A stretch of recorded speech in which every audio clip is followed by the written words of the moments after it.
तो hello everyone, welcome back to the channel web for click. और जैसा कि आपको पता है कि यहाँ पे टेक्सचर की क्लास चल रही है और पिछले एपिसोड में मैंने टेक्सचर के आपको टाइप्स बताए थे जो कि हमारे 4 तरह के होते हैं। सबसे पहला आता है हमारा इमेज टेक्सचर, दूसरा आता है यूवी एडिटर, तीसरा आता है पेंट टेक्सचर और चौथा आता है हमारा मटीरियल टेक्सचर। पिछले एपिसोड में मैंने इमेज टेक्सचर और यूवी एडिटर के बारे में आपको बेसिक्स बताए थे।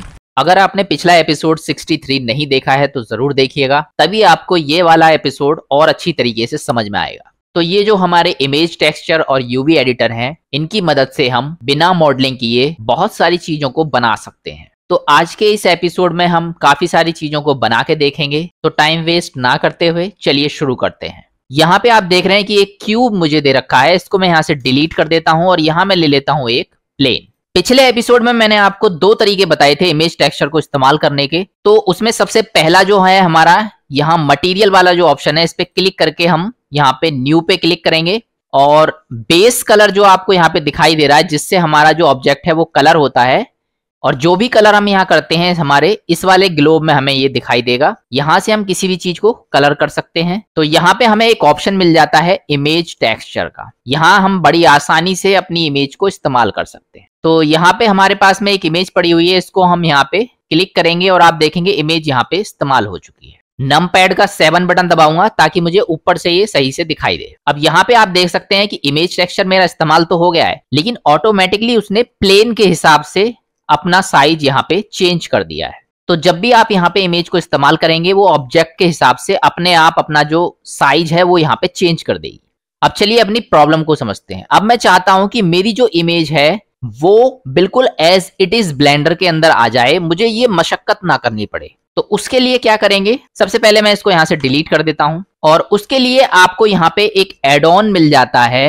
ये एड ऑन आपको फाइल में जब आप जाएंगे यहाँ पे और इंपोर्ट वाला जो ऑप्शन है यहाँ पे क्लिक करेंगे तो ये आपको इस तरीके से इमेजेस एज प्लेन्स के नाम से एक ऑप्शन यहाँ पे आएगा। लेकिन जो लोग बिगिनर्स हैं उनके लिए ये ऑप्शन यहाँ पे हाईलाइट नहीं होगा, क्योंकि इसको हमें एक सेटिंग से ऑन करना पड़ता है। अब कहां से ऑन करते हैं आइए देख लेते हैं। इसके लिए हम चलेंगे सबसे पहले एडिट में, प्रेफरेंसेस में, और यहाँ पे हम सर्च करेंगे इसमें एड ऑन्स वाले सेक्शन में इमेज लिखते ही ये हमारे पास में एक ऑप्शन यहाँ पे आ जाएगा, इंपोर्ट इमेजेस एज प्लेन। ये वाला जो एड ऑन है ये ऑटोमेटिकली ब्लेंडर में इंस्टॉल्ड होता है। इसको बाहर से आपको कुछ भी इंस्टॉल्ड करने की जरूरत नहीं पड़ती है। स्टार्टिंग में ये अनचेक आपको मिलेगा यहाँ पे और सिर्फ आपको ये टिक कर देना है ताकि ये ऑप्शन आपका वहां पे हाईलाइट हो जाए। टिक करने के बाद मैं इसको यहाँ से बंद कर देता हूँ और अब मैं फाइल में जाके इसको इंपोर्ट वाले ऑप्शन में जाके अगर आप चेक करेंगे तो वहां पे आपका ये वाला ऑप्शन आ जाएगा। अब ये क्या काम करता है चलिए इसको मैं दिखा देता हूं। जैसे ही मैं इस पे क्लिक करूंगा ये हमारा इमेज मांगने लगेगा कि आपके कंप्यूटर में कहां पे वो इमेज पड़ी हुई है। सिंपली आपको उस इमेज की लोकेशन पे जाना है। आपको जो भी इमेज आपको बिल्कुल एज इट इज उसी साइज में ब्लेंडर में लेके आना है, उस पे क्लिक करेंगे और इंपोर्ट कर देंगे यहाँ से।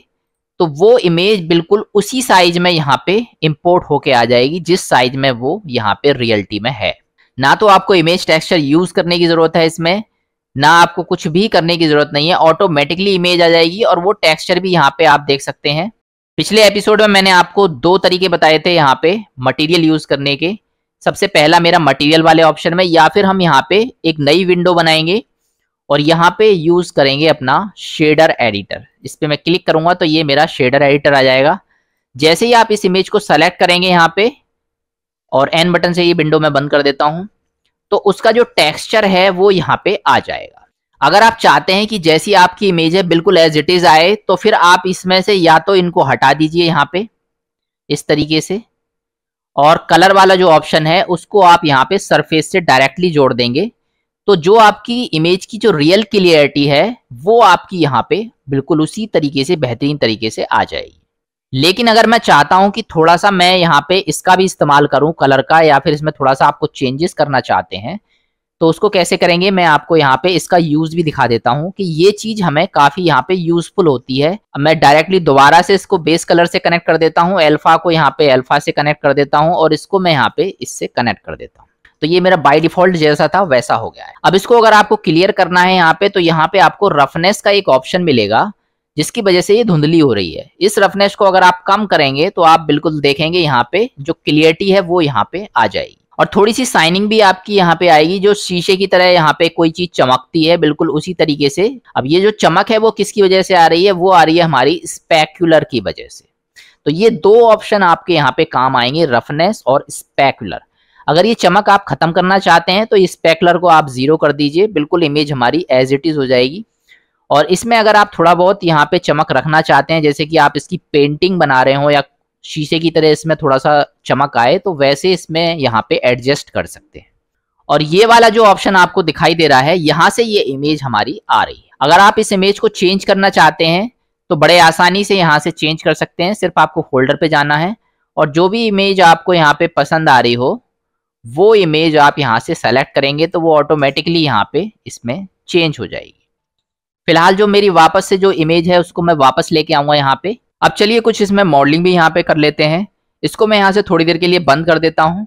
यहाँ पे जो हमारी इमेज आई है ये वास्तव में कोई इमेज नहीं है, बल्कि ये हमारा एक प्लेन है। अगर आप इसको यहाँ पे देखेंगे तो इस तरीके से हमारा प्लेन आएगा ये, और प्लेन के ऊपर ही हमारा इमेज टेक्सचर यहाँ पे अप्लाई हो जाता है, तब ये हमारी इमेज इस तरीके से बन के आई है। थोड़ी देर के लिए मैं इसको यहाँ से हाइड कर देता हूँ, इसकी जब जरूरत पड़ेगी तब हम यहाँ पे इसको लेके आएंगे। अब दोबारा से हमारा ये जो एड ऑन है इमेज एज प्लेन, इसके और भी मैं फायदे आपको यहाँ पे बता देता हूँ। सबसे पहले मैं आपको बता दूं कि बहुत सारे ऐसे मॉडल्स होते हैं जिनको आप यहाँ पे डायरेक्टली इमेज के रूप में इस्तेमाल कर सकते हैं। मान लीजिए इस तरह का अगर आपको मोर पंख बनाना है तो बड़े आसानी से आप कोई भी इमेज डाउनलोड करके अपने ब्लेंडर में ला सकते हैं और एज इट इज वो मोर पंख की ही तरह आपको यहाँ पे दिखाई देगा। एग्जाम्पल के लिए चलिए मैं आपको दिखा देता हूँ। यहाँ पे फाइल में जाना है। अभी मैंने यहाँ पे एक एड ऑन ऐड किया था इमेज एज अ प्लेन, इस पे मैं क्लिक करूंगा। जहां पे मेरी इमेज पड़ी हुई है वहां पे मैं जाऊंगा। यहाँ पे आप देख सकते हैं एक मोर पंख आपको दिखाई दे रहा होगा। ये जो इमेज होती है बिल्कुल ट्रांसपेरेंट इमेज होती है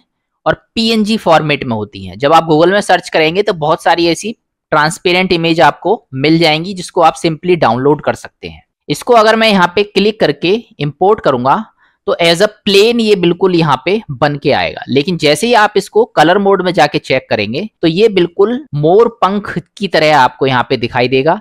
अब क्योंकि ये बहुत ही पतला होता है इस वजह से इसको हम अपने वीडियो में भी इस्तेमाल कर सकते हैं। 3D में चारों तरफ से आप देख सकते हैं घुमा के बिल्कुल ये मोर पंख की तरह पतला यहाँ पे ये मेरा काम करेगा। तो इसी तरीके से बहुत सारी ऐसी चीजें हैं, जैसे कि मान लीजिए किसी चिड़िया का पंख हो गया, या फिर आपको ब्लेड इस्तेमाल करना है, या फिर बहुत सारी ऐसी चीजें हैं जिनको आप डायरेक्टली यहाँ पे इंपोर्ट कर सकते हैं और उनको यहाँ पे ट्रांसपेरेंट इमेज को बिल्कुल रियलिस्टिक तरीके से इस्तेमाल कर सकते हैं। अब चलिए यहाँ पे हम मोर पंख को ले आए हैं तो यहाँ पे कुछ बना के देख लेते हैं। मोर पंख के लिए सबसे बेस्ट एग्जांपल आप देख सकते हैं, यहाँ पे इस तरह की एक बांसुरी हम बना के देखेंगे। तो सबसे पहले हम इमेज को यहाँ पे इंपोर्ट कर लेते हैं। बांसुरी जो भी इमेज आप यहाँ पे गूगल पे सर्च करके देखते हैं कि आपको किस तरह की बनानी है। डायरेक्टली मैं यहाँ पे इमेज को इंपोर्ट कर लूंगा, डायरेक्टली उसको सेलेक्ट करूंगा, यहाँ पे इंपोर्ट कर लूंगा। यहाँ पे मैंने डायरेक्टली इमेज ली है, लेकिन ये भी हो सकता है कि इमेज आपको ना मिले तो आप यहाँ पे हैंड से ही उल्टा सीधा उसको ड्रॉ कर सकते हैं ताकि आप उसकी मॉडलिंग को यहाँ पे कर सकें। इसको मैं यहाँ पे थोड़ा सा पीछे कर लेता हूँ ताकि जब मैं इसकी मॉडलिंग करूंगा तो मुझे ठीक से यहाँ पे ये दिखाई दे। फिलहाल के लिए मोर पंख को मैं यहाँ से डिलीट कर देता हूँ, जब मुझे जरूरत पड़ेगी तब मैं इसको यहाँ पे लेके आऊंगा। मेन चीज ये है बांसुरी तो आप बड़े आसानी से बना सकते हैं, लेकिन ये जो इसमें छेद और ये जो इसकी यहाँ पे आप देख सकते हैं कलर जो इसमें ये किया हुआ है, इसको कैसे करेंगे इसको थोड़ा सा आपको ध्यान में देना है। इसके लिए मैं क्या करूंगा, शिफ्ट ए बटन दबाऊंगा यहाँ पे, और सबसे पहले मुझे सिलेंडर ले लेना है, क्योंकि आपको पता है कि जो सिलेंडर है वो ही मेरा बांसुरी की तरह यहाँ पे गोल होता है। एस बटन से मैं इसको बिल्कुल छोटा कर लूंगा यहाँ पे स्केल करके। और अब मुझे यहाँ पे अगर इसको ऊपर से नीचे स्केल करना है तो उसके लिए सबसे पहले ये सेलेक्ट होना चाहिए। एस बटन दबाऊंगा, जेड डायरेक्शन, ऊपर से नीचे हमारी जेड डायरेक्शन होती है तो जेड बटन दबाऊंगा, और अब मैं इसको पकड़ के खींचूंगा तो ये मेरा इस तरीके से स्केल हो जाएगा। इसको मैं और थोड़ा सा यहाँ पे एस बटन से छोटा कर लेता हूँ ताकि ये मेरा थोड़ा सा बांसुरी की तरह थोड़ा सा छोटा हो जाए इस तरीके से। अब मैं इसको यहाँ पे घुमाऊंगा 90 डिग्री पे। तो घुमाना कहाँ पे, आपको रेड वाली लाइन पे घुमाना है जिससे ये वाई वाली लाइन पे आ जाए। तो रेड वाली लाइन पे घुमाने के लिए ये हमारी एक्स एक्सिस होती है, तो उसके लिए आर बटन दबाएंगे रोटेट करने के लिए। इसको एक्स बटन दबाएंगे जिससे हमें पता लग जाएगा किस एक्स पे हम इसको घुमा रहे हैं, और अपने कीबोर्ड से टाइप करेंगे 90, तो ये 90 डिग्री पे इस तरीके से हमारा यहाँ पे रोटेट हो जाएगा। अब मैं इसको यहाँ पे एस से थोड़ा सा और स्केल करके छोटा कर लेता हूँ, और अब मुझे इसको थोड़ा लंबाई में यहाँ पे स्केल करना है, तो वाई एक्सिस पे मुझे करना पड़ेगा, अब ये जेड पे नहीं होगा। तो मैं एस बटन दबाऊंगा और वाई एक्सिस पे इसको थोड़ा सा लंबा कर लेता हूँ इस तरीके से, और ये मेरा थोड़ा सा बांसुरी की शेप में यहाँ पे आ चुका है। अब चलिए मैं यहाँ पे इसमें कलर दे देता हूँ। कलर आप यहाँ पे हर तरह का कर सकते हैं, गोल्डन कलर, गोल्डन टेक्सचर, या फिर बहुत ही बेहतरीन टेक्सचर्स आप यहाँ पे कर सकते हैं, जिनको मैं धीरे धीरे यहाँ पे एक्सप्लेन करूंगा। फिलहाल मैं यहाँ पे नॉर्मल कलर ले रहा हूँ और थोड़ा सा गोल्डनिश जो कलर होता है उस टाइप का कलर मैं यहाँ पे सेट कर देता हूँ इस तरीके से। बांसुरी के दोनों तरफ ये जो देख रहे हैं ढक्कन, इनको मैं यहाँ पे हटा देता हूँ। उसके लिए मैं यहाँ पे इसमें एडिट मोड में जाऊंगा और यहाँ पे इसको फेस पे सेलेक्ट करूंगा, और ये वाला जो फेस है इसको मैं इसे डिलीट कर देता हूँ, डिलीट फेसेस, और यहाँ से इसको डिलीट कर देता हूँ, डिलीट फेसेस। वापस अपना ऑब्जेक्ट मोड में आएंगे। यहाँ पे अगर मैं मॉडलिंग मोड में जाऊंगा तो आप देख सकते हैं यहाँ पे इसमें ये स्मूथ नहीं है। तो सबसे पहले काम आपको क्या करना है, इसको स्मूथ करना है। तो स्मूथ करना बहुत ही आसान है, राइट क्लिक लीजिए और शेड ऑटो स्मूथ करेंगे तो ये हमारा इस तरीके से स्मूथ हो जाएगा। स्मूथ करना जरूरी है, नहीं तो इसमें दिक्कत आ सकती है आपको बाद में। तो अब थोड़ा सा मैं यहाँ पे इसमें छेद कर लेता हूँ पहले, उसके बाद इसमें यहाँ पे ये मोटाई दूंगा। हमेशा आपको ये अगर छेद वाला काम है उसको पहले करें और जो इसमें मोटाई देनी है उसको बाद में करें। तो चलिए मैं वापस से अपना कलर मोड में चलता हूँ यहाँ पे, और इसमें मैं यहाँ पे ले लेता हूँ छेद करने के लिए एक स्फेयर। शिफ्ट ए बटन दबाऊंगा मैं यहाँ पे और एक यूवी स्फेयर ले लेता हूँ। इसको मैं राइट क्लिक लेके शेड स्मूथ कर देता हूँ, एस बटन से इसको छोटा कर देता हूँ। और यहाँ पे क्या काम करेंगे, आप देख सकते हैं कि इसमें काफी सारे छेद हो रखे हैं और बिल्कुल ही ये बिल्कुल इक्वल यहाँ पे छेद हैं। तो उसको ट्रिक को आपको समझना है कि इक्वली आपको कैसे करना है। अगर आप इंडिविजुअली छेद करेंगे तो आपको बहुत ज्यादा इसमें दिक्कत आएगी और ये बिल्कुल डिसबैलेंस हो जाएंगे। तो यहाँ पे क्या काम करना है, सबसे पहले जो छेद है आपको जितना करना है उस हिसाब से अपना यहाँ पे स्पेयर को स्केल कर लीजिए। तो मैं एस बटन से पहले जेड बटन दबाऊंगा और ऊपर से नीचे इसको थोड़ा सा स्केल करूंगा, और एस बटन से थोड़ा सा मैं यहाँ पे इस तरीके से स्केल कर लूंगा। और कहाँ पे मुझे ये छेद करना है वहां पे मैं इसको रखूंगा। कितना छेद करना है तो मैं इसको एस बटन से छोटा कर लेता हूं इस तरीके से। अब इसमें आप देख सकते हैं कि 1 2 3 4 5 6 छेद इसमें इधर की साइड है और एक छेद इसमें आगे की तरफ है। तो यहाँ पे मैं इसको सबसे पहले पीछे वाले जो छेद हैं उनको कर देता हूँ, एक यहाँ पे रखूंगा इसको। अब इसमें आप देख सकते हैं यहाँ पे 1 2 3 4 5 6 छेद हैं। अब ये बिल्कुल इक्वल पोजीशन में है, तो सबसे पहले आपको ध्यान देना है यहाँ पे किस तरीके से बिल्कुल इक्वली हम इनको लेके आएंगे। तो ये जो स्फेयर है ये हमें 6 चाहिए यहाँ पे और बिल्कुल इक्वल पोजीशन में चाहिए। तो उसके लिए हम यहाँ पे इस्तेमाल करेंगे एक मॉडिफायर का। मॉडिफायर वाले टैब में जाएंगे यहाँ पे और इस पे क्लिक करके हमारा एरे मॉडिफायर हम यहाँ पे इस्तेमाल करेंगे। एरे मॉडिफायर पे ऑलरेडी मैं क्लास बना चुका हूँ, अगर आप मेरे पुराने स्टूडेंट हैं तो बड़े आसानी से चीजें समझ में आएंगी। तो मैं यहाँ पे एरे का इस्तेमाल करूंगा और आप देख सकते हैं यहाँ पे ये हमारा दूसरा जो एक स्फेयर है वो बन के आया है, लेकिन वो इधर की साइड आया है। अब मुझे ये बिल्कुल इधर की साइड चाहिए, वाई डायरेक्शन। आप देख सकते हैं ग्रीन वाला जो होता है हमारा ये वाई डायरेक्शन होता है, तो ये ग्रीन वाले हमारे एक्सिस पे चाहिए, लेकिन ये जा रहे हैं हमारे रेड वाले एक्सिस पे यानी एक्स डायरेक्शन। अब इसको कैसे सेट करना है ये आपको एरे में पता लगेगा। इधर की साइड आप देख सकते हैं विंडो में जो आपको यहाँ पे ये फैक्टर दिखाई दे रहा है, ये अभी हमारा एक्स पे सेट है, इसलिए ये हमारा एक्स पे जा रहा है। इसको मैं यहाँ पे 0 कर देता हूँ। अगर मुझे वाई पे ले जाना है तो मैं यहाँ पे इसमें 1 बटन दबाऊंगा और इसको अब मैं यहाँ पे वाई पे ले जा सकता हूँ। तो सिंपली आप देख सकते हैं यहाँ पे ये जो है हमारा वाई पे सेट हो गया है। अब इसमें मुझे कितने यहाँ पे स्फेयर चाहिए, मुझे यहाँ पे ये काउंट वाला जो ऑप्शन दिखाई दे रहा है इससे मैं काउंट करूंगा और 6 स्फेयर चाहिए तो मैं यहाँ पे 6 स्फेयर बना लूंगा इस तरीके से। इनके बीच का जो गैप है वो हमें यहाँ पे वाई जो फैक्टर वाला है इससे करना है और इसको यहाँ पे आप कर्सर को लाएंगे और ड्रैग एंड ड्रॉप करेंगे इधर से, तो आप देखेंगे जितना गैप है आपको चाहिए आप यहाँ पे मैनेज कर सकते हैं। तो मैं यहाँ पे थोड़ा सा और इसको एक्स्ट्रा कर लेता हूँ और इतना गैप मेरे को लगता है कि काफी है इसमें। अब ये जो है हमारा एरे, इससे मैं इसमें छेद करूंगा। तो एरे का काम खत्म होते ही सबसे पहले आप इसको यहाँ पे अप्लाई कर दीजिए ताकि ये हमारे ग्रुप में रहेंगे। आप देख सकते हैं ये ग्रुप में है। इंडिविजुअली कहीं अगर आपको जरूरत पड़ती है तो पहले आपको ग्रुप करना पड़ेगा, क्योंकि एक एक करके हमारे ये चीजें काम नहीं करती हैं। अगर आपको कहीं छेद करना है तो उनको ग्रुप करना पड़ेगा। अब इनको छेद कैसे करेंगे उसके लिए हमें यहाँ पे एक और मॉडिफायर मिल जाता है, बूलियन मॉडिफायर। इस पे भी मैं वीडियो बना चुका हूं, पुरानी वीडियो आपने नहीं देखी है तो जरूर देखिएगा। अब ये बूलियन मॉडिफायर आपको कहाँ इस्तेमाल करना है इस पे ध्यान देना है। जिसमें आपको छेद करना है उसमें यहाँ आपको ये इस्तेमाल करना है। तो सिंपली मैं यहाँ पे बांसुरी को सेलेक्ट करूंगा और यहाँ पे इसमें इस्तेमाल कर दूंगा बूलियन मॉडिफायर। और यहाँ पे मैं डिफरेंस रखूंगा क्योंकि मुझे इसमें छेद करना है, इसमें से घटाना है, तो इसलिए हमें ये डिफरेंस यहाँ पे यूज करना है। यूनियन रखना है, अगर इसके साथ ये जोड़ना है तो यूनियन वाला इस्तेमाल करेंगे। इंटरसेक्ट रखना है, इन दोनों के बीच में जो हमारा यहाँ पे एरिया आ रहा है केवल उतना हिस्सा रखना है, तो इंटरसेक्ट करेंगे। तो हमें सिंपली इसमें छेद करना है, तो उसके लिए क्या करना है, ये जो ड्रॉपर दिख रहा है किसको आपको इसमें से घटाना है, इसको सेलेक्ट करेंगे और इस पे क्लिक करेंगे तो ये हमारा स्फेयर इसमें सेलेक्ट हो जाएगा और ये यहाँ पे अप्लाई हो जाएगा। अगर आप ये जो स्फेयर है इनको यहाँ पे हटा के देखेंगे तो वैसे आपको ये छेद नहीं दिखाई देंगे। जब आप ये अप्लाई कर देंगे इसमें, तब आपको ये जो छेद हैं वो आपको यहाँ पे इसमें दिखाई देंगे। देख सकते हैं आप यहाँ पे, अब ये छेद इसमें बन चुके हैं। ये जो स्फेयर है इसको मैं यहाँ से डिलीट कर देता हूँ, यहाँ पे मेरा काम हो चुका है, इनकी मुझे जरूरत नहीं है। अब ये जो 6 छेद हैं इसके साथ में मुझे एक और चाहिए, तो मैं दोबारा से यहाँ पे एक और यहाँ पे यूवी स्फेयर लूंगा इस तरीके से, उसको यहाँ पे शेड स्मूथ कर लेता हूँ, एस बटन से स्केल कर लेता हूँ, इसको थोड़ा सा मैं बड़ा छेद रखूंगा और एस बटन से जेड डायरेक्शन में इसको थोड़ा सा मैं स्केल करूंगा यहाँ पे, और एस बटन से इसको थोड़ा सा मैं यहाँ पे इस तरीके से सेट करूंगा। और जहां पे मुझे ये करना है इसमें दोबारा से मैं यहाँ पे इसको सेलेक्ट करके बूलियन मॉडिफायर का इस्तेमाल करूंगा और दोबारा से इसको यहाँ पे क्लिक करूंगा इसमें और यहाँ पे अप्लाई कर दूंगा, तो ये मेरा यहाँ पे इसमें हो जाएगा इस तरीके से। तो बांसुरी में हमारे छेद का काम यहाँ पे खत्म हो चुका है। थोड़ी सी हम इसमें मोटाई दे देते हैं यहाँ पे। तो मोटाई देने के लिए मेरे पास एक मॉडिफायर है, सॉलिडिफाई मॉडिफायर।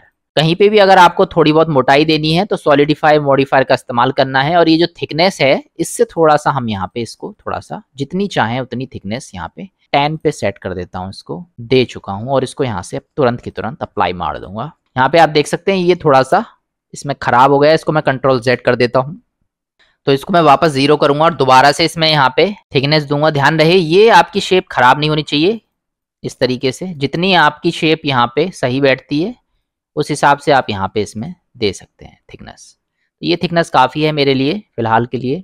उसका रीज़न ये होता है हमारा जो मैश है वो स्मूथ कितना किया है इस पे डिपेंड करता है। अगर इसमें ज़्यादा मोटाई देंगे तो इसके अंदर के जो सरफेस है वो यहाँ पे इसमें बाहर आने लगते हैं। तो फिलहाल मैं यहाँ पे इसकी थिकनेस को इस तरीके से दे के इसमें अप्लाई कर देता हूँ और ये हमारा बांसुरी में छेद भी यहाँ पे हो चुके हैं। अब चलिए सबसे पहले ये जो इसमें यहाँ पे ये जो कलर दिखाई दे रहा है थोड़ा सा पर्पल कलर, ये इसमें कैसे करेंगे वो भी यहाँ पे देख लेते हैं। चलिए इसके लिए हम यहाँ पे इस्तेमाल करेंगे कर्व्स का। शिफ्ट A बटन दबाऊंगा मैं, यहाँ पे कर्व्स पे आपको जाना है और सर्कल ले लेते हैं। यहाँ पे इस सर्कल को S बटन से मैं स्केल कर लेता हूँ, R बटन दबाऊंगा और X डायरेक्शन में 90 डिग्री पे इसको इस तरीके से खड़ा कर देता हूँ। अब मैं S बटन से इसको थोड़ा सा पतला करूंगा और कहाँ मुझे ये रखना है, ये जो लाइन आपको दिख रही है पर्पल कलर की, वहां पे मैं लेके आऊंगा इसको। अपने नम पैड का जो हमारा डॉट बटन है इससे फोकस में लाऊंगा ताकि मुझे दिखाई दे कि मैं बिल्कुल इससे सटा के इसको रखूंगा। S बटन से इसको यहाँ पे इस तरीके से आप जब ये बिल्कुल गायब हो जाए उससे हल्का सा आपको ये इस तरीके से रखना है। अब ये पट्टी बनानी है आपको तो बहुत ही आसान है, सिंपली इसको सेलेक्ट कीजिए यहाँ पे कर्व को और यहाँ आपको एक ऑप्शन मिल जाता है कर्व्स में इस तरह का। अब चलिए यहाँ पे आगे बढ़ते हैं। सबसे पहले हम इसमें ज्योमेट्री पे क्लिक करेंगे क्योंकि हमें थोड़ी सी शेप देनी है इसमें। अब बेवल से हम इसमें थोड़ा सा इसमें मोटाई लाते हैं, लेकिन बेवल का इस्तेमाल नहीं करेंगे, हम एक्सट्रूड का इस्तेमाल करेंगे। और एक्सट्रूड से क्या होगा, हमारी ये पट्टी बनके हमारे पास में आएगी। ये जो पट्टी दिखाई दे रही है इससे हमारा ये बनके आएगा। अगर आपने मेरी पुरानी कर्व्स वाली वीडियो देखी है तो आपको ये चीजें बड़े आसानी से समझ में आएंगी, अगर नहीं देखी है तो जरूर देखिएगा। अब सिंपली मैं यहाँ से एक्सट्रूड वाला जो हमारा ऑप्शन है यहाँ पे, इसको यहाँ पे थोड़ा सा मैं ड्रैग एंड ड्रॉप करके बढ़ाऊंगा तो आप देखेंगे इसमें इस तरीके से मेरी यहाँ पे ये पट्टी बन जाएगी। आप देख सकते हैं यहाँ पे ये पट्टी बन चुकी है। अब मैं सिंपली शिफ्ट D बटन दबाऊंगा यहाँ पे और Y डायरेक्शन में ले जाना है तो ग्रीन वाला ही एरो सेलेक्ट करना है इसको, तो ये बिल्कुल इसके Y डायरेक्शन में जाएगा। ऑब्जेक्ट आपका बिल्कुल बीचों बीच होना चाहिए यहाँ पे और यहाँ पे आपको शिफ्ट D बटन दबाना है और एंटर मार के इसको मैं बीच में ले आता हूँ। इसको थोड़ा सा मैं मोटा कर लेता हूँ इस तरीके से जैसे कि मेरे बांसुरी में यहाँ पे दिया हुआ है। अब यहाँ पे एक नया मटेरियल हम लेंगे। डायरेक्टली आप यहाँ पे ये जो मटेरियल है इसको यूज नहीं कर सकते हैं, इसके लिए आपको एक नया मटेरियल लेना पड़ेगा इस तरीके से। इसको मैं थोड़ा सा पर्पल कलर दे देता हूं जैसे उसमें दिया हुआ है। अब यहाँ पे एक चीज का आपको ध्यान देना है कि कोई भी अगर आप कलर कर रहे हैं और आपको किसी दूसरी चीज में सेम कलर अप्लाई करना है तो उसका एक मेथड होता है, उसके लिए क्या करना है, सबसे पहले चीजें सेलेक्ट कर लीजिए जहां पे आपको ये कलर अप्लाई करना है। फिर शिफ्ट के साथ में लास्ट में आपको वो ऑब्जेक्ट सेलेक्ट करना है जिससे आपको ये कलर ले जाना है। इस पे मैं शिफ्ट के साथ में क्लिक करूंगा तो ये मेरा मेन ऑब्जेक्ट बन जाएगा। कंट्रोल के साथ एल बटन दबाऊंगा तो यहाँ मुझे एक ऑप्शन मिलेगा लिंक मटेरियल्स। इससे क्या होगा, हम जो भी कलर कर रहे हैं वो हमारा दूसरी चीजों में अप्लाई हो जाएगा और किसी भी ऑब्जेक्ट में अगर मैं वो कलर चेंज करता हूं तो सब में ऑटोमेटिकली यहाँ पे हो जाएगा। तो लिंक मटेरियल्स पे जैसे मैं क्लिक करूंगा सब में ये ऑटोमेटिकली अप्लाई हो जाएगा। और अगर मुझे सिंपली यहाँ पे कुछ कलर चेंज करना है तो यहाँ पे इस तरीके से मैं यहाँ पे एक से ही सभी में आराम से कर सकता हूँ। कंट्रोल जेड कर देता हूँ मैं इसको यहाँ पे। इसमें मुझे सिंपली ये दोनों चाहिए बीच में इस तरीके, तो शिफ्ट डी बटन दबाऊंगा यहाँ पे इस तरीके से और एंटर मार के इसको यहाँ पे मैं बीच में इधर की साइड में ले आता हूँ। इसको थोड़ा मैं पास कर देता हूँ यहाँ पे जैसे ये है। अब मुझे ये बिल्कुल लास्ट में भी चाहिए तो मैं यहाँ पे इनको सेलेक्ट करूंगा तीनों को, शिफ्ट डी बटन दबाऊंगा और एंटर मारूंगा तो मेरा ये दूसरा बन जाएगा इसमें ये। और इसको खींच के मैं यहाँ पे पीछे की तरफ लेके आऊँ। तो हमेशा आपको कहीं क्लिक नहीं करना है और ऐसे मैं यहाँ पे इसको लेके आ सकता हूँ। ये मेरी बांसुरी यहाँ पे हो चुकी है। अब सिंपली आपको यहाँ पे मोर पंख लगाना है तो मोर पंख को हम वहां से ले आएंगे इंपोर्ट करके यहाँ पे इमेज एज अ प्लेन। जहां पे आपका मोर पंख है उसको आप यहाँ पे सेलेक्ट करेंगे, ट्रांसपेरेंट इमेज को इंपोर्ट कर लेंगे। एस बटन से मैं स्केल कर लेता हूँ इसको। एक इसमें छोटा है तो मैं इसको थोड़ा सा छोटा करूंगा। आर बटन से थोड़ा सा मैं इसको इस तरीके से इधर की साइड में करके रोटेट कर लेता हूँ और लगभग इसके बीच में लेके आऊंगा यहाँ पे और इसको थोड़ा सा मैं अंदर ले जाऊंगा इसके। शिफ्ट डी बटन से क्लिक करके एक बार एंटर मारूंगा या अपने माउस से क्लिक करूंगा तो ये मेरा यहाँ पे दूसरा आ जाएगा एक मोर पंख। और इसको आर बटन से मैं यहाँ पे इसको इस तरीके से, एस बटन से इसको थोड़ा सा मैं इस तरीके से स्केल कर लूंगा। इसको थोड़ा सा मैं ऊपर कर देता हूँ। इसमें अगर ये धागे बनाना चाहते हैं तो ये धागे भी बड़े आसानी से आप बना सकते हैं, इसमें कुछ नहीं होता है आपका। शिफ्ट ए बटन दबाऊंगा, यहाँ पे कर्व से मैं लूंगा बेजियल कर्व। बेजियल कर्व को मैं थोड़ा सा छोटा कर देता हूँ, इस तरीके से खड़ा कर लेता हूँ वाई डायरेक्शन में। आर बटन दबाऊंगा, वाई बटन दबाऊंगा और 9 से इसको इस तरीके से एकदम खड़ा हो जाएगा ये। अब मैं आर बटन से थोड़ा सा मैं इस तरीके से इसको घुमा देता हूँ और एस बटन से छोटा करके यहाँ पे इसको बीचों बीच आर बटन से थोड़ा सा घुमा के इसके पास ले आता हूँ यहाँ पे। ये इस तरीके से बिल्कुल इससे सटा के रखना है आपको। और अब मैं यहाँ पे शिफ्ट डी बटन दबाऊंगा और एक बार एंटर मारूंगा तो इसको थोड़ा सा मैं यहाँ पे इस तरीके से लेके आऊँगा और आर बटन से इसको इस तरीके से घुमा के बिल्कुल इसके पास में सटा दूंगा इस तरीके से। इनको बिल्कुल एकदम नज़दीक से आपको चेक करना है तभी आपका ये अच्छे से इसमें हो पाएगा यहाँ पे।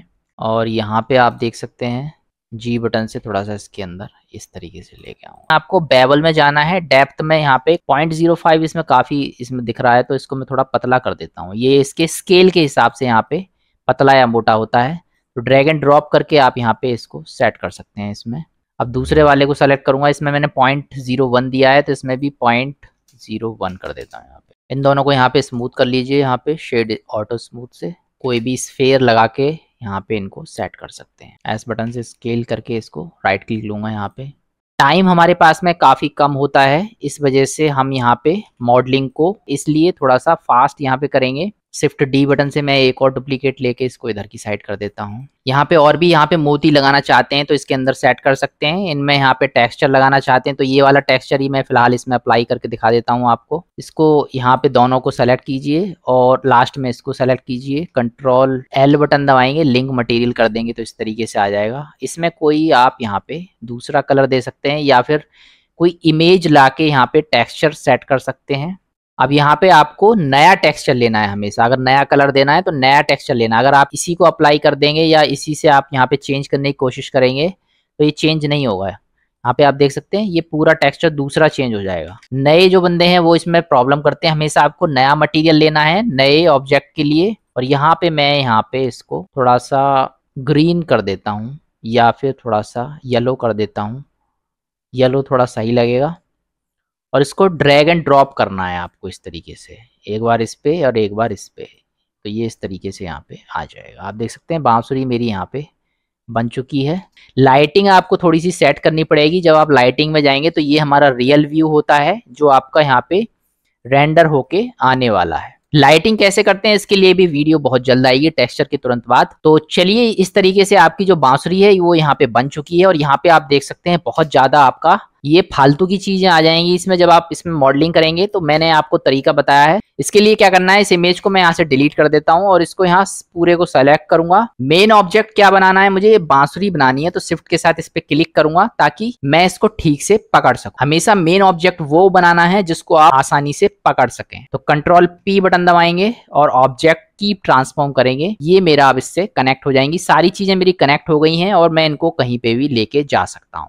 इसी तरीके से आप इसकी मॉडलिंग करके देखिए। यहाँ पे अभी इसमें कुछ चीजें हैं जो आपको यहाँ पे जाननी है। देखेंगे आप थोड़ा सा, तो जो हमने छेद किए हैं यहाँ पे, उसमें थोड़ा सा यहाँ पे वो जो छेद है वो यहाँ पे इसमें गड्ढा तो बनाया है, लेकिन इसके अंदर मैश इसने बनाया है। आइए सबसे पहले देख लेते हैं आखिर ये मैश आया क्यों। शिफ्ट A बटन दबाऊंगा, मैं यहाँ पे ले लेता हूँ एक सिलेंडर, इसको मैं शेड स्मूथ कर लेता हूँ। R बटन दबाऊंगा, X डायरेक्शन में 90 डिग्री पे घुमा देता हूँ। इसको मैं थोड़ा सा आगे ले लेता हूँ और S बटन से इसको छोटा करके S बटन से Y डायरेक्शन में थोड़ा सा इसको लंबा कर देता हूँ इस तरीके से। टैब दबा के एडिट मोड में जाऊंगा सेलेक्ट करके और इसमें फेस को सेलेक्ट करके इसके दोनों तरफ के जो फेस हैं उनको मैं यहाँ से डिलीट कर देता हूँ ताकि अंदर की चीजें मुझे यहाँ से दिखाई दें। अब वापस से टैब दबा के बाहर आऊंगा और शिफ्ट A बटन से मैं यहाँ पे ले लेता हूँ एक UV स्फीयर। इसको मैं राइट क्लिक लेके शेड स्मूथ करूंगा, S बटन से इसको छोटा कर देता हूँ।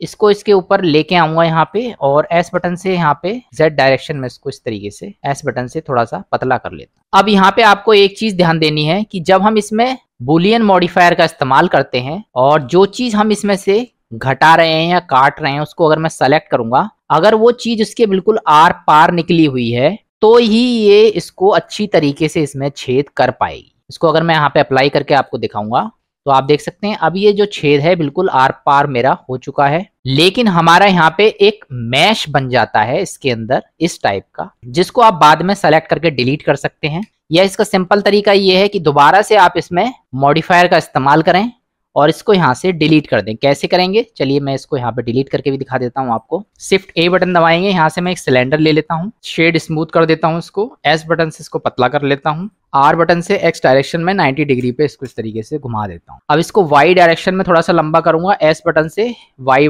डायरेक्शन में इस तरीके से बांसुरी से मैं इसको लंबा कर लूंगा। अब इसको S बटन से छोटा करूंगा इस तरीके से और देखूंगा कि बांसुरी बिल्कुल इसके सट के आए, इसका जो छोर है एकदम। इसके लिए मैं इसको सेलेक्ट करूंगा, 1 बटन दबाऊंगा इस तरीके से और यहाँ पे इस तरीके से इसको देखने की कोशिश करूंगा। तो इसको आपको यहाँ पे सेलेक्ट करना है इस तरीके से और S बटन से इसको इस तरीके से स्केल करना है। जब आपका काम खत्म हो जाता है दोबारा से मैं इसको सेलेक्ट करूंगा, S बटन से Y डायरेक्शन में इस तरीके से और लंबा कर लेता हूं और बिल्कुल आपको यहाँ पे इसको इस तरीके से रखना है कि केवल मेरा जो बांसुरी का हिस्सा है उतना वो रहे और अंदर की सारी चीजें मुझे यहाँ से हटा देनी है। अब सिंपली कुछ नहीं करना, दोबारा से मैं इसमें बुलियन मॉडिफायर का इस्तेमाल करूंगा। बांसुरी के अंदर मुझे चीजें काटनी है तो मैं यहाँ से बुलियन को यूज करूंगा इसमें, और क्या काटना है, ये वाला एरिया मुझे इसमें से घटा देना है। इसको मैं यहाँ से अप्लाई कर दूंगा और इसको मैं यहाँ से डिलीट कर दूंगा। तो इस तरीके से आप इसके अंदर कुछ भी यहाँ पे अंदर का बिल्कुल साफ कर सकते हैं, इसमें कोई दिक्कत नहीं आएगी आपको। जैसा कि आप सभी को पता है कि हम यहाँ पे एक क्लासरूम भी बना रहे हैं और हर एक एपिसोड में हम कुछ ना कुछ यहाँ पे नई चीज बनाते हैं। तो चलिए यहाँ पे क्लासरूम के लिए पेंटिंग्स हम यहाँ पे बना लेते हैं। अब पेंटिंग बनाना आपके लिए बहुत ही आसान है। सिंपली आपने यहाँ पे जो एड ऑन ऐड किया है इसको आपको यहाँ पे सेलेक्ट करना है। जहाँ पे भी आपने इमेज यहाँ पे डाउनलोड की है वहां पे जाना है और जिस इमेज को आपको पेंटिंग बनाना है उसको आप सेलेक्ट कर लीजिए। आपकी ये पेंटिंग यहाँ पे आ जाएगी, कहीं पे आपको क्लिक नहीं करना है। हो सकता है आपकी जो पेंटिंग है वो इसमें दुबक जाए या कहीं पे आपका पहले से कोई चीज यहाँ पे मॉडल हो रखे हैं तो उसके अंदर चली जाए जो आपको दिखाई ना दे, लेकिन स्टार्टिंग में वो आपको इस तरीके से यहाँ पे दिखाई देगी। तो इसमें आपको यहाँ पे कुछ छेड़ना नहीं है, सिंपली आपको स्लैश का जो बटन है वो दबाना है और आप मॉडलिंग मोड में आ जाएंगे और जो ऑब्जेक्ट आपका होगा वो यहाँ पे रहेगा, बाकी सब चीजें आपकी हट जाएंगी। अगर मैं दोबारा स्लैश बटन दबाऊंगा तो दोबारा इसमें चला जाऊंगा। अगर ये डीसिलेक्ट हो गया तो ये मॉडलिंग मोड में नहीं आएगा हमेशा, तो इसको क्लिक नहीं करना है कहीं पे आपको। जैसे ही आपने इसको इंपोर्ट किया तुरंत आप स्लैश बटन दबाइए और इस तरीके से आप यहाँ पे मॉडलिंग मोड में आ जाएंगे। अब मैं यहाँ पे कलर वाला जो टैब जिससे मुझे कलर दिखाई देते हैं उस पर क्लिक करूंगा तो मेरी इमेज यहाँ पे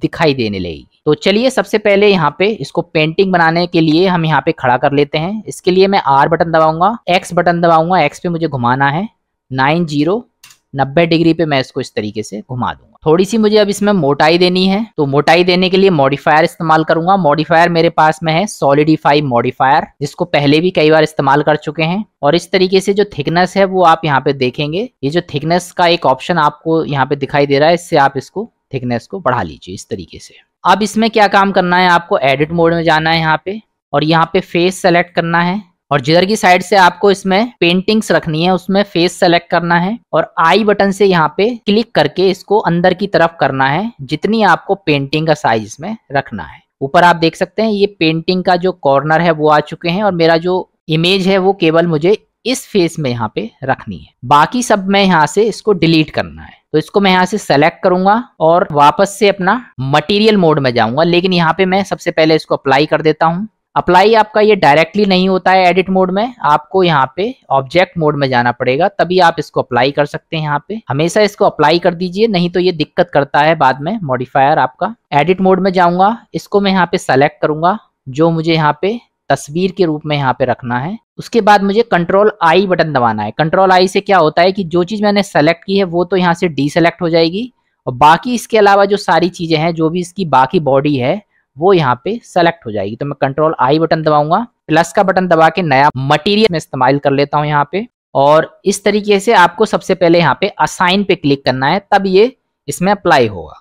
तो जैसे मैं यहाँ पे असाइन पे क्लिक करूंगा, आप देखेंगे यहाँ पे पीछे तक मेरा ये यहाँ पे व्हाइट हो जाएगा, और ये वाला जो पोर्शन है ये मेरा यहाँ पे अब तस्वीर के रूप में आ चुका है। थोड़ा सा अगर आप इसको अंदर खींचना चाहते हैं तो इस तरीके से वाई वाली जो एरो है ग्रीन वाली, इसको आप पकड़ के खींचिए, थोड़ा सा ये यहाँ पे अंदर की तरफ इस तरीके से चला जाएगा। अब या तो आप ये जो मटेरियल है इसको सेलेक्ट कीजिए यहाँ पे पीछे वाला, और यहाँ पे या तो आप इसमें कोई भी कलर दे सकते हैं इस तरीके से। डार्कनेस है वो बढ़ानी है तो इस तरीके से आप यहाँ पे इसको बढ़ा सकते हैं। अगर आप इसमें कोई टेक्सचर देना चाहते हैं, कोई वुड मटेरियल या फिर कोई यहाँ पे कुछ इस्तेमाल करना चाहते हैं, तो बेस कलर से आप यहाँ से इसको इमेज टेक्सचर पे क्लिक करके कोई भी यहाँ पे वुड की या तस्वीर के पीछे जो भी अच्छी लगेगी उस टाइप की कोई इमेज यहाँ पे सेलेक्ट करके उसको यहाँ पे इसमें अप्लाई कर सकते हैं। इस तरीके से मेरा यहाँ पे ये पेंटिंग बन के आ जाएगी। पेंटिंग बनने के बाद सबसे पहले आपको ऑब्जेक्ट मोड में आना है, और अभी ये इसमें पेंटिंग में थोड़ा सा काम बचा है, ये थोड़ी सी धुंधली आ रही है, यहाँ पे थोड़ा सा शीशे टाइप का मुझे ये चमकाना है। तो इसको यहाँ पे एडिट मोड में लेके जाएंगे, इसको सेलेक्ट करेंगे फेस को, और यहाँ पे मैं शेडर यहाँ जो है ओपन कर लूंगा। शेडर में मुझे चाहिए ये शेडर एडिटर, और एन बटन से इसको बंद करूंगा यहाँ पे। और यहाँ पे आप देखेंगे ये जो है ये मेरी इमेज है, जो हमने इमेज अप्लाई की है, और ये मेरा जो कलर है वो इसमें अप्लाई हो रहा है, इस वजह से ये इमेज थोड़ी सी धुंधली इसमें आती है। अब यहाँ पे ये जो रफनेस है इसको मैं सबसे ज्यादा यहाँ पे खत्म कर दूंगा, ताकि इसमें थोड़ा शीशे जैसा लुक आएगा आपका। और भी आपको ये चमक बढ़ानी है शीशे टाइप की, तो स्पेकुलर को आप यहाँ पे जितना चाहे उतना यहाँ पे बढ़ा के ये चमक जो है इसमें और अच्छे तरीके से इसमें आ जाएगी। इस तरीके से आप देख सकते हैं एनवायरनमेंट को, ये यहाँ पे जो आपने HD एनवायरनमेंट है उसको यहाँ पे ये चमक यहाँ पे देता है। वास्तव में ये चमक आपकी डायरेक्टली नहीं आती है, इसके लिए आपको यहाँ पे HDRI इमेज इस्तेमाल करनी पड़ेगी। और जैसे ही आप यहाँ पे जाएंगे तो यहाँ पे आप देखेंगे वो चमक आपकी सिर्फ जब ही दिखाई देगी जब अच्छे से आप यहाँ पे लाइट करेंगे। लाइटिंग के लिए हम बाद में यहाँ पे क्लास रखेंगे टेक्सचर के बाद। फिलहाल हमारी पेंटिंग बन चुकी है, इसको हम वापस ऑब्जेक्ट मोड में आएंगे। यहाँ पे आप देख सकते हैं कितना क्लियरली अब मेरी इमेज यहाँ पे दिखाई दे रही है। स्लैश बटन दबा के वापस से मैं अपना यहाँ पे चला जाऊंगा, और इसको अब मैं यहाँ पे थोड़ा सा बड़ा कर लेता हूँ दीवार के हिसाब से। और जहां मुझे ये लगाना है उसके लिए यहाँ से स्नैप टूल यहाँ पे ऑन करूंगा, जिसके बारे में मैं ऑलरेडी आपको वीडियो में बता चुका हूँ पहले। और इसमें इस दीवार पे मैं यहाँ पे सेट कर दूंगा, बिल्कुल ये मेरा इस तरीके से यहाँ पे सेट हो जाएगा। इस तरीके से इसको थोड़ा सा मैं स्केल कर देता हूँ, इसको थोड़ा मैं एक्स एक्सिस पे दीवार के सहारे इस तरीके से लेके आऊँगा। और अगर आपको यहाँ पे पेंटिंग्स चाहिए तो इसी को आप यहाँ पे यूज कर सकते हैं। स्नैप टूल को मैं यहाँ से हटा देता हूँ। आप जब ये दीवार से चिपक जाए तो आप स्नैप टूल हटा दीजिए इसमें। अब यहाँ पे आप देख सकते हैं ये मेरे को प्रॉब्लम कर रही है, तो कोई दिक्कत नहीं है, आप सिर्फ दीवार को और पेंटिंग को आप यहाँ पे सेलेक्ट कीजिए, स्लैश बटन दबाइए, आप केवल इसके साथ में यहाँ पे जाएंगे। अब मुझे एक और पेंटिंग चाहिए, शिफ्ट D बटन दबाऊंगा मैं, यहाँ पे एंटर मारूंगा और इस तरीके से यहाँ पे दूसरी पेंटिंग यहाँ पे ला सकता हूँ। दोबारा से स्लैश बटन दबाऊंगा तो आप देखेंगे पेंटिंग मेरी यहाँ पे आ चुकी है। अब ये पेंटिंग यहाँ पे सेट हो गई है। अगर मुझे इसमें केवल इमेज चेंज करनी है तो सिंपली अपना शेडर एडिटर यूज करूंगा। कंट्रोल के साथ स्पेस दबाएंगे तो ये विंडो यहाँ पे बड़ी होती है, कंट्रोल के साथ स्पेस में यहाँ पे दबाएंगे तो वापस अपनी विंडो में जाएंगे और केवल यहाँ पे ऑब्जेक्ट को लेके जाना है आपको तो स्लैश बटन दबाएंगे। इन चीजों में आपको कंफ्यूज नहीं होना है। फिलहाल मुझे ये जो इमेज है इसका यहाँ पे ये इमेज चेंज करनी है, तो आपको कुछ नहीं करना है। इसमें ये जो इमेज वाला पोर्शन है इसको आपको चेंज कर देना है। लेकिन चेंज करने से पहले आपको एक चीज का ध्यान देना है, यहाँ पे हमारे जो मटेरियल हैं ये ऑलरेडी यहाँ पे बने हुए हैं। अगर इसमें मैंने ये इमेज चेंज की तो इसमें भी ये इमेज चेंज हो जाएगी। तो बेस्ट तरीका इसमें ये है कि एक नया मटेरियल बनाइए यहाँ पे, एक न्यू नाम से, और उसमें ये आप यहाँ पे इमेज इस्तेमाल कीजिए। इमेज टेक्सचर पे क्लिक करेंगे यहाँ तो इमेज बन जाएगी और यहाँ से मैं इसको जो भी आपकी फाइल होगी उसको ओपन कर सकता हूँ इस तरीके से। और जैसे ही मैं इसको असाइन करूँगा यहाँ पे इसके एडिट मोड में जाके इस वाले फेस को सेलेक्ट करूँगा और इसको जैसे ही यहाँ पे असाइन करूँगा तो आप देखेंगे पेंटिंग मेरी यहाँ पे चेंज हो जाएगी। इसको वापस ऑब्जेक्ट मोड में आऊँगा यहाँ पे। इसमें बस वही आपको करना है, सबसे पहले जो रफनेस है इसको यहाँ से हटा दीजिए और इसको थोड़ा स्पेकुलर बढ़ा दीजिए तो ये थोड़ा शीशे की तरह यहाँ पे चमकेगा। फिर से मैं सेलेक्ट करके इसको स्लैश मोड से जाऊंगा तो आप देखेंगे पेंटिंग मेरी ऑलरेडी यहाँ पे सेट हो चुकी है।